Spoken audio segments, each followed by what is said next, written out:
Bonjour à tous et bienvenue pour cette nouvelle vidéo. Aujourd'hui on va parler de Kiwi Earth. J'avais déjà testé les Kiwi Earth études et j'avais plutôt bien apprécié la signature qu'il en ressortait, surtout avec la conduction osseuse. Aujourd'hui on va parler d'autres intras à peu près dans la même gamme de prix puisqu'ils sont vendus environ 150 €.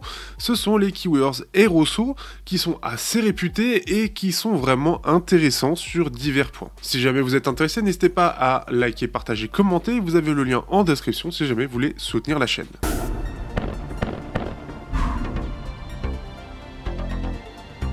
Tout d'abord, sur la partie packaging, on est sur le standard, c'est les mêmes que les Kiwi Earth études, puisqu'on va avoir donc un petit packaging simple et sympa, avec une boîte de rangement Kiwi Earth, 3 types d'embouts différents, mais encore une fois qui manquent un petit peu de variété en termes de dureté, en termes de ouverture ou fermeture de l'embout, pour faire passer plus ou moins de bas, ce genre de choses. Donc c'est là où c'est un peu dommage, il faudra juste regarder au niveau d'autres embouts pour retrouver peut-être quelque chose qui vous corresponde plus si jamais ils ne vous correspondent pas. Pour les intrants eux-mêmes, c'est de la résine avec une faceplate qui est en métal, c'est propre, c'est simple, c'est efficace, il n'y a pas eu de grosses recherches sur le design, et après, pourquoi pas après tout, hein, on ne recherche pas forcément le design avant tout. On a aussi un câble 2 pins 0,78 mm, assez basique et efficace, mais peut-être pour le prix trop basique, puisque c'est le même que les Kiwi Earth études, et c'est un peu dommage, là où par exemple le planaire que je testerai un peu plus tard a droit à un câble un peu plus qualitatif, celui-ci il ressemble beaucoup plus à des câbles que l'on retrouve dans des trucs plus entrée de gamme. Donc ça c'est un peu dommage et j'aurais préféré un câble un petit peu plus sympathique pour la gamme de prix auquel il est vendu. Au-delà du confort des intrats qui sont plutôt bons, c'est aussi une dernière chose que j'aimerais aborder et histoire de pas l'oublier, c'est l'isolation qui elle est un petit peu moyenne. En général je fais pas trop note de ces questions-là parce que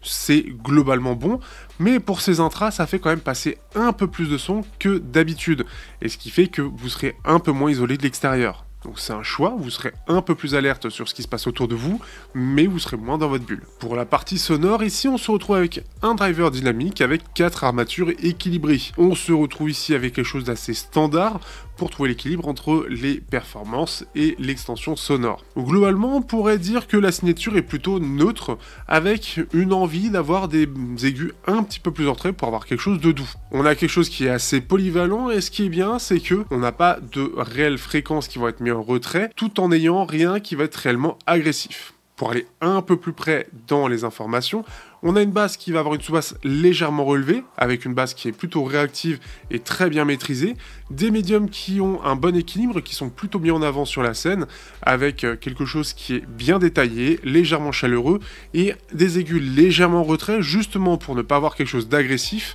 tout en ayant quelque chose de très technique quand même, et ce qui permet d'avoir une scène qui est plutôt large, des aigus qui sont plutôt doux, et donc ceux qui sont sensibles sur cette partie apprécieront cette partie-là, et avec un petit pic de clarté qui arrive dans les 12 kHz, qui vont être là pour justement rehausser un petit peu les détails, et avoir quelque chose d'un petit peu plus scintillant.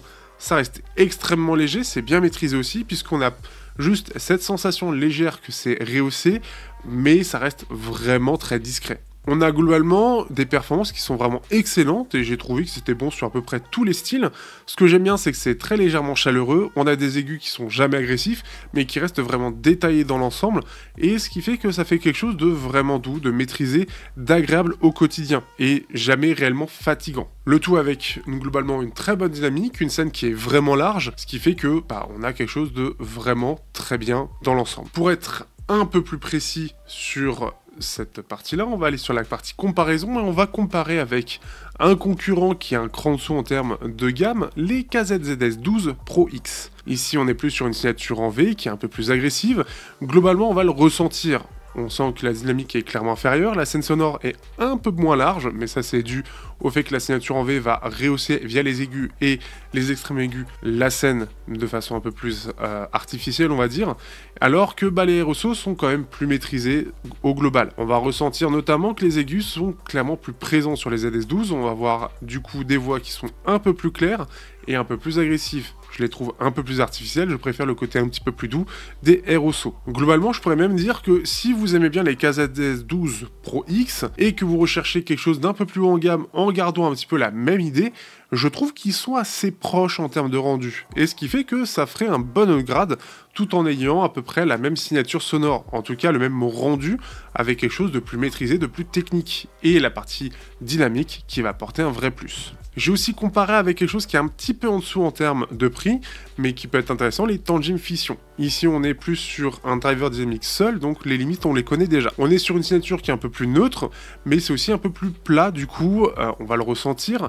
C'est aussi un peu moins dynamique que les Aeroso, qui ont vraiment quelque chose de très dynamique pour le coup. Mais on sent qu'avec le côté driver dynamique, on est sur quelque chose d'un peu moins étendu dans les aigus. Donc on sent que ça manque un peu de clarté, ça manque un petit peu de détail dans les extrêmes aigus, et que la scène sonore est un peu moins large. Donc globalement, les Aeroso, il n'y a pas vraiment de gros défauts, on peut le dire, puisque son plus gros défaut au final, c'est son packaging, assez standardisé, et pas vraiment à la hauteur de son prix. Par contre, les intrants eux-mêmes valent carrément leur prix. Ils sont dynamiques, la signature est vraiment bien maîtrisée, jamais agressif, et ça peut s'écouter pendant des heures sur plein de styles différents. Je vous avoue que j'étais assez surpris de la qualité, et surtout de la signature qui est vraiment bien maîtrisée. KeyWears a très forte réputation, et je savais pas forcément pourquoi jusqu'à maintenant. J'ai l'occasion maintenant de tester, et je comprends mieux.